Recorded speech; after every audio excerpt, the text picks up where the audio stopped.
Thursday morning, everybody. I hope you guys are all doing well out there. I'm excited to have a great show with you today. We've got a special guest with us today, Mr. Scott Chris from Chris Law. Welcome, Scott. Hopefully we got. Good morning. There we go. There we go. Sorry about that.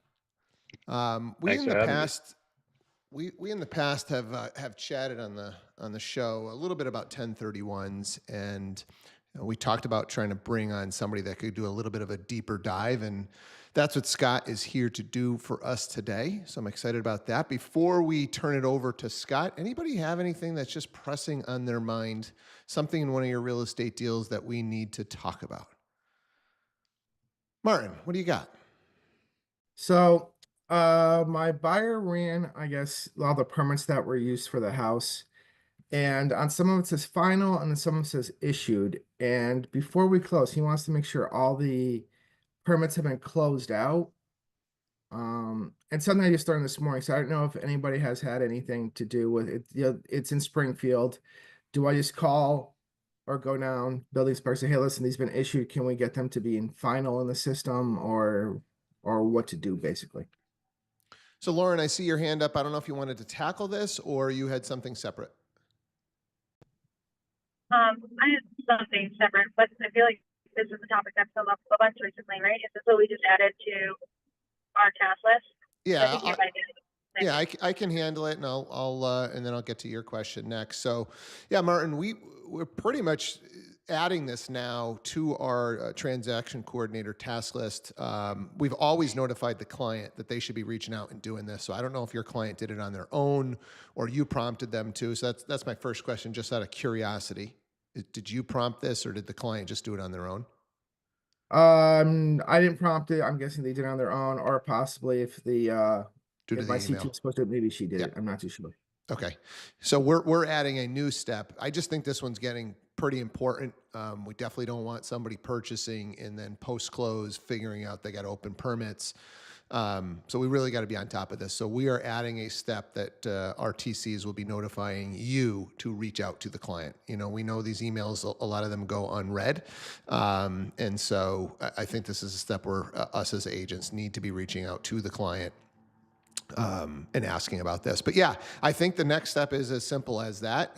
Sometimes they literally just didn't come and do a final walkthrough and do the paperwork, right? Okay. Where you could have an issue is there's depending on the permit and what's being done, there could be multiple steps, right? So the first one, you get a permit issued. Second one is they say, hey, we want to come out when X, Y, and Z are done. We want to look at it. Let's say you were doing some wiring. I want to see the wiring in the walls prior to you closing up the walls, right? So that's step one. And then, hey, have me back again when the work is done. So when you close up the walls, I'll come a second time, I'll check that off, and now we'll get a final. So the only thing where you could really run into a problem here is if that middle step wasn't done. So, Adam, I see your hand up. I know you got a lot of experience with this stuff. What do you have to add? Yeah, I can just add a little bit of flavor here. So, hold on one second.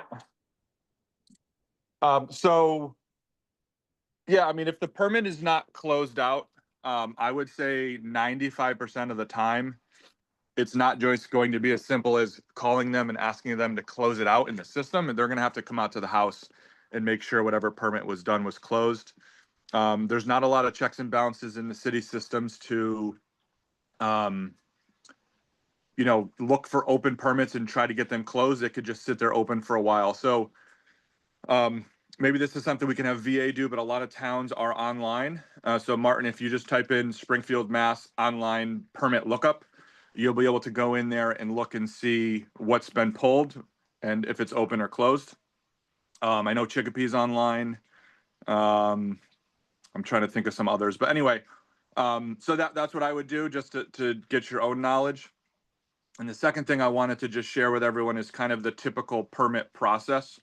So there's three major types of permits. There's an electrical only permit, there is a plumbing only permit, and there is a building permit. So a plumbing only permit would come in, like let's say you are swapping out a kitchen sink, maybe you got new granite countertops, maybe you're swapping out a vanity and toilet. like in West Side, they're going to want you to pull a permit just for those little things. That would be a plumbing only. There's no electrical involved. There's no framing involved, right? That's plumbing only. And similar to electric, maybe you're getting your kitchen outlets from regular 2-prong or a 3-prong to GFI. That would be an electrical only permit. But anytime you're doing renovations, let's say you're taking down a wall in between the kitchen and living room, or let's say you're gutting a bathroom, you're going to need a building permit is the overarching permit. And then underneath that is electrical and plumbing. So the typical stages are, one, they're going to come check the framing. Okay, so framing inspection. Then after it's framed, then you run your wires and your plumbing, right? So they don't want the plumber and electrician doing any of that until they pass the framing, right? So you got framing, then you've got plumbing and electrical, then you've got insulation, then you've got drywall, right? So once they come and say, okay, rough electrical is good, rough plumbing is good, then you can insulate. Then they come and do an insulation inspection, and then you can finish it, right? So that's usually where it gets hung up is after they come and sign off on framing, insulation, electrical, and plumbing, it could sit open for years because at that point you can put up the drywall, you can come and do all your outlets, you can put your fixtures in, you can put your vanity in, all of that stuff. If you don't call the city back to check on that, it's not gonna be closed out. So hopefully that just gives you a little flavor of the different types of permits. You know, something like a roof, for example, is a drive-by inspection. So roofs are very easy to get closed out, but anything interior is typically going to need, someone's eyes on it. Martin, I saw your hand go back up. Yeah, so I did pull it. I did pull the history from online, and it was like low voltage burglar alarm installation and hot water heater residential that was issued. So I'm hoping those would be pretty easy. And there's Yeah. like a plumbing residential, but that was pulled the same day. I'm guessing for the same reason. I guess I have another question. Is some people are big on. I have some buyers that are big on like, was this ever permitted? Blah blah blah blah. And then you have the people that don't care. And just on my own house, I never pulled permits for anything. Anything I've ever done, knocking down walls, stuff like that. But would that be an issue, you think, or at the end of the day, or is it, depending on the buyer? I mean, from my perspective, typically homeowners can get away with, look, my advice has to be always pull a permit, right? But what I've seen in my experience is homeowners get away with a lot more than those of us that are labeled as flippers or remodelers, right? So anytime something looks like a flip, you're going to run into a lot more issues than whether if you're a homeowner and have done things over the last 20 years.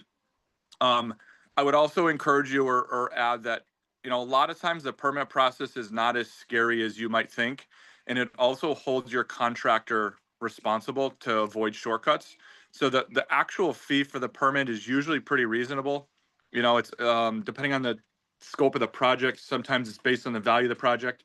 So I don't know that I've ever paid a permit fee over like a standard one might be 50, $100, and maybe a high end addition might be like $300. So they're very reasonable, and you have the documentation. Are they going to make you upgrade a couple things in your circuit breaker box? Maybe, but typically those are things you're going to want, and they've upgraded codes for a reason. So, I've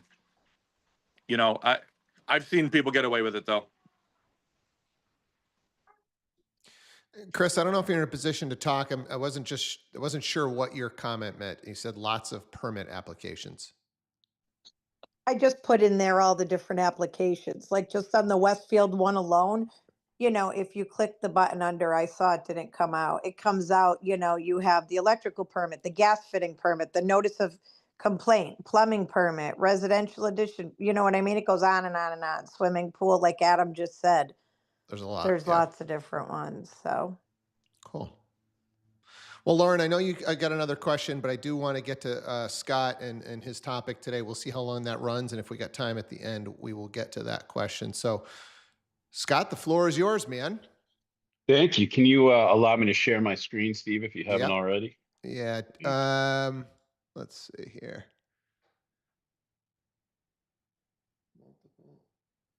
I think you should be able to, and then I just got to All right. figure out how I. Yep. Yep. Is it going to let you? Yeah, I think so. Yep, all good. All right.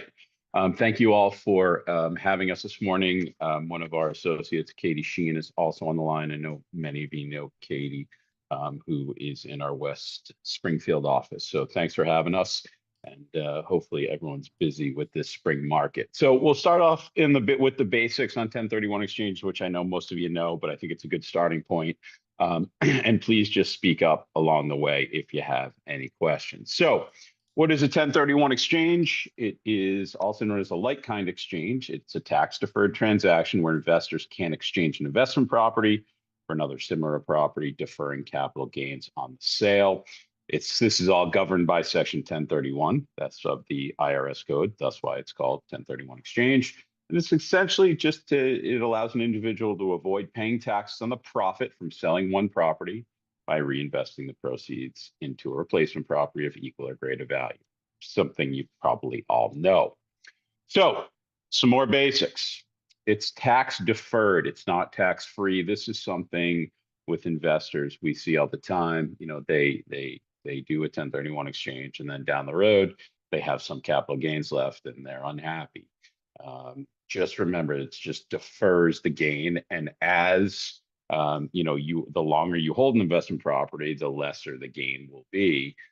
So it just defers that gain, hopefully until it's lessened.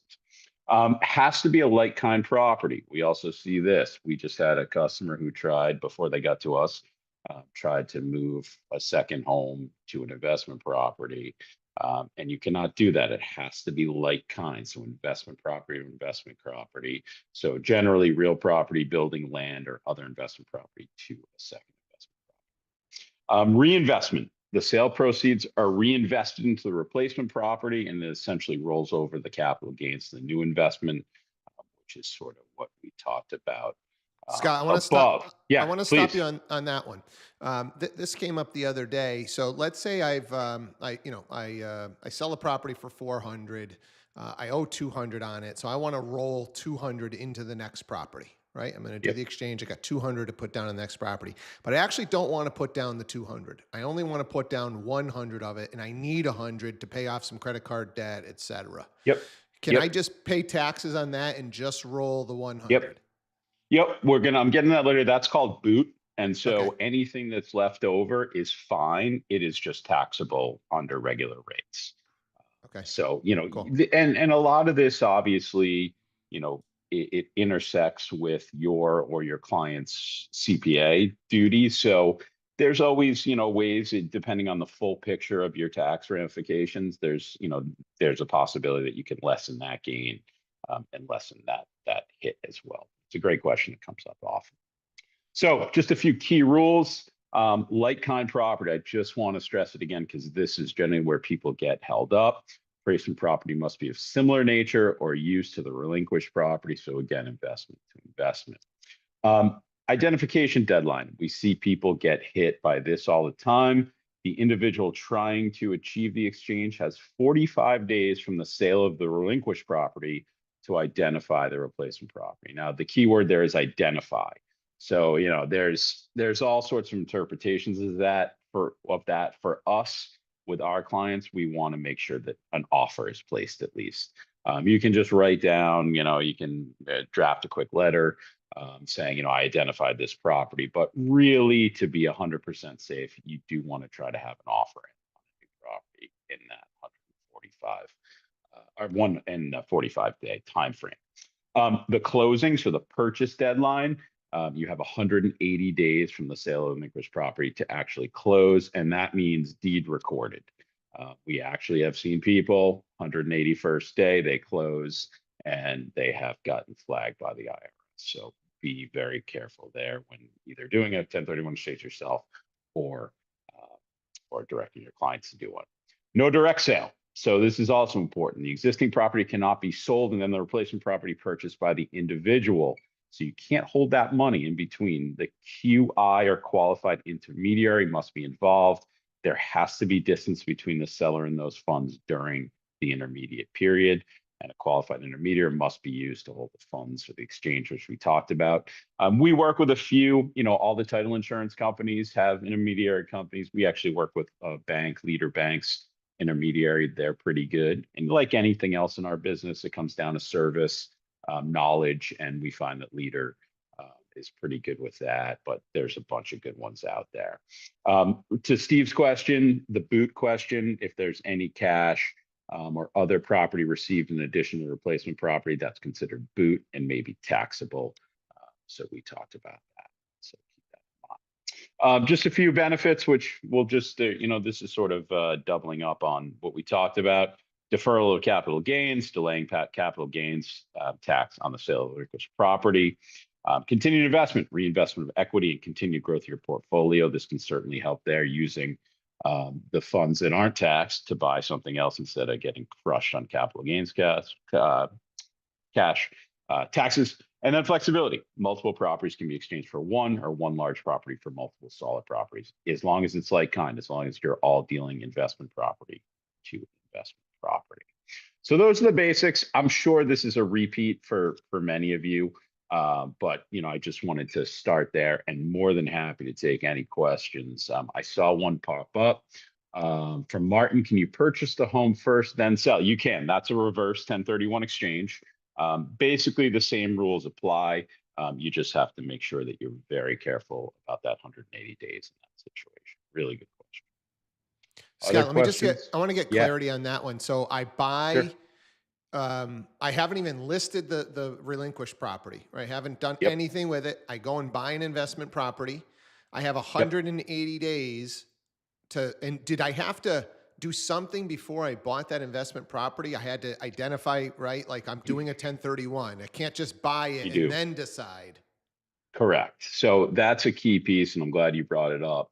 What we suggest is that you contract with the QI, so that intermediary, at the time when you buy the new property, because eventually you're going to exchange it. So the IRS basically, the IRS doesn't really declare anything that helps any of us clearly, but it's become pretty clear to us that when you have identified a QI you're going to work with, that's sufficient to take care of that concern. Shaston, I see your hand up. Yeah, I wanted to see, are there like restrictions on who qualifies to do a 1031 exchange? Like I've heard where people have said that there's only investors that are allowed to do it. You can't do it if it's like your primary or secondary home. Whether or not they have to be like American citizens. I work with a lot of like Canadian buyers or Yep. foreign buyers. So what are the limitations on who's able to do these transactions? You have to be a U.S. taxpayer, so that's number one. So you have to only people paying taxes as primary residents in the United States can conduct a 1031 exchange. That and investors are the only rule there is that it's investment property. So you can't 1031 exchange your primary. You can't 1031 exchange a second home.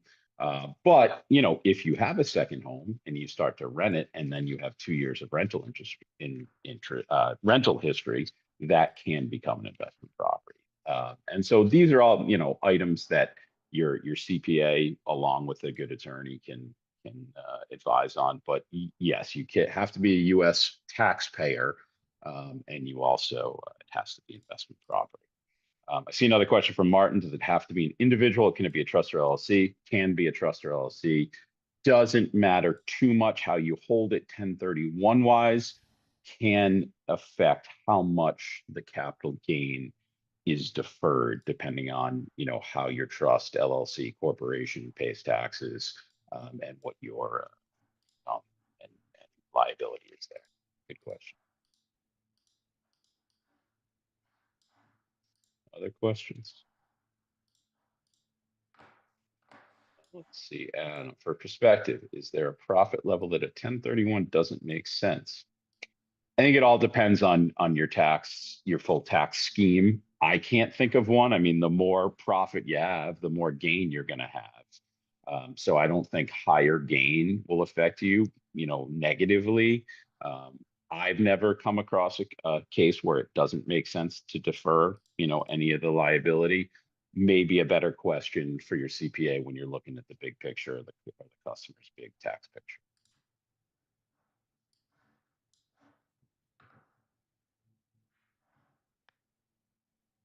Other questions?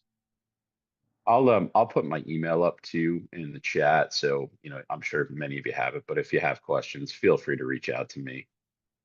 I only charge $500 per email. So One other thing, Scott, that I was yeah, thinking of, when we were talking about identifying the properties, you do have the ability to identify multiple properties, correct? If you're not you sure? do. You Yeah. do, absolutely. As long as, you can really, once you've identified that first property in that 45-day time period, you sort of have another, with closings now, you have to remember these rules used to be very different when closings took at least 60 days or more often 90 days. So now you're halfway into the period. Now you identify something at 45, you can identify something else at day in this world, 150, and you can still get it closed on time. So that the quickness in the mortgage market has certainly helped.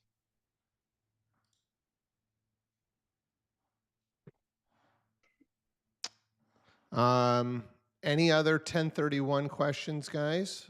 Are we good? Scott, did you have anything to maybe add for color on the permits or anything that you've seen there? I Yeah, mean, permits have become a completely unnecessary and a huge roadblock to closings. And we've talked to pretty much every town at this point on permits because it has become such a huge thing. And it started in Boston and it started years ago when attorneys were really trying to justify higher fees. So they're getting involved in permitting.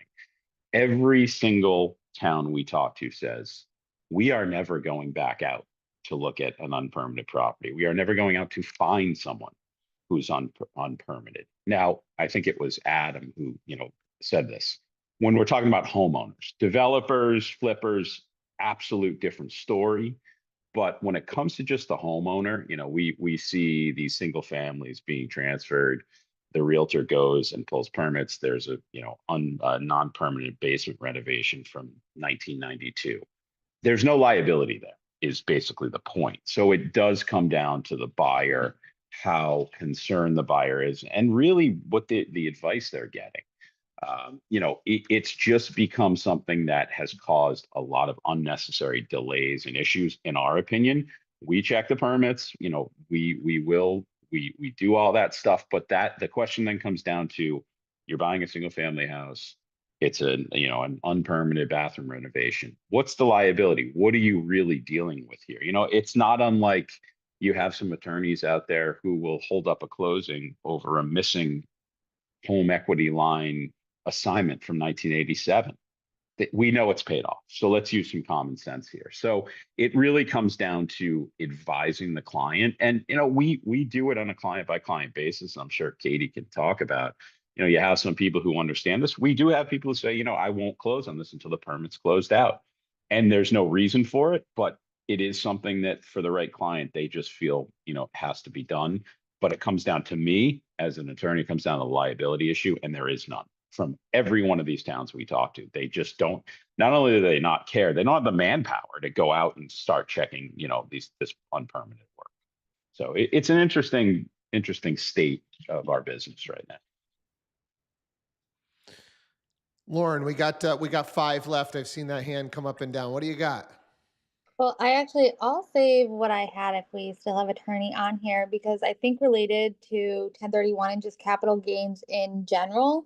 I wanted to ask a question. I've seen like an inherited house where parent paid, little on it and then inherited that property and then sold it. Is the person who inherited the property or then selling the property, what is their liability? And does it depend how the property was transferred to them, if it was Yes. willed, how those capital gains come into Yep. play? Because I've seen a lot.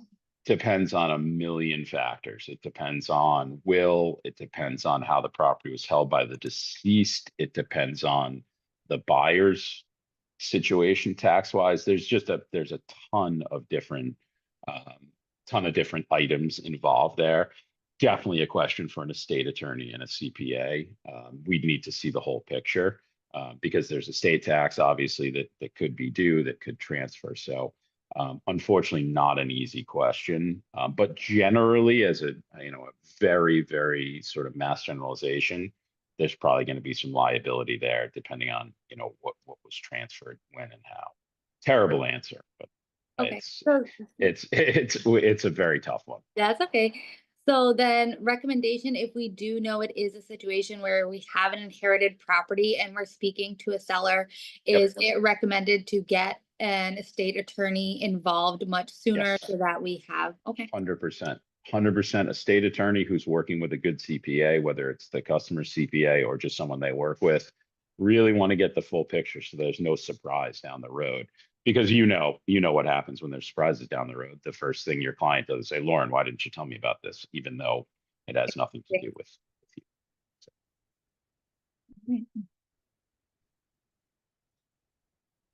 Lauren, I'm assuming that other topic you feel like is just, it's going to be a longer one. We'll save it for tomorrow. Yeah, in 2 minutes. I feel it's something else we can Okay. talk about another time. Anybody Since Go I ahead. have the mic, I will grab that. We are going into our follow boss training, so CMA training conversations as soon as we end here. Right. This is one of my favorite trainings, guys. Like learning how to use your CRM, I think, is the best skill that you can develop and that can change the amount of business that you do. Right. Your conversations, your ability to send a text message in a timely manner, to send value in a timely manner, easily and repeatedly, utilizing tasks, having those conversations, using automations, all of that stuff's really, really important, whether you're working a lead or your sphere. I think one of the biggest issues that we have running a leads-based team is the transition from, okay, I'm working leads to I'm growing a database that I'm going to get referrals from. And the way that you do that, right, our best agents that are coming off of the leads team and then going out into the wild and being a legitimate independent agent, they've figured out, how do I take all of those leads that I closed and get referrals from them?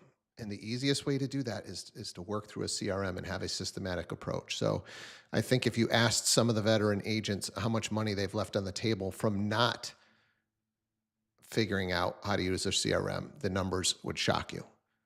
Right. So I think there's a lot of regret from agents that have been in the business that didn't nail this. And we really want to get you guys hyper focused on building a database that you can communicate with regularly. So please join that call. If even if it's been a little while since you've been on there, Lauren's got a lot of new little tips and tricks. So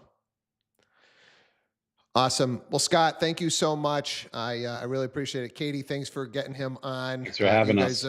You guys are great. We're lucky to have you guys as a preferred. Same. And Thank you, yeah, guys. maybe we'll have you come back, Scott, and talk about something else. Anytime. Always All right. happy to come back. Thanks, everybody. All right. Take care, guys. Have a great Thursday. We'll do it again tomorrow, and we'll close the week strong. Take care. Have a good one.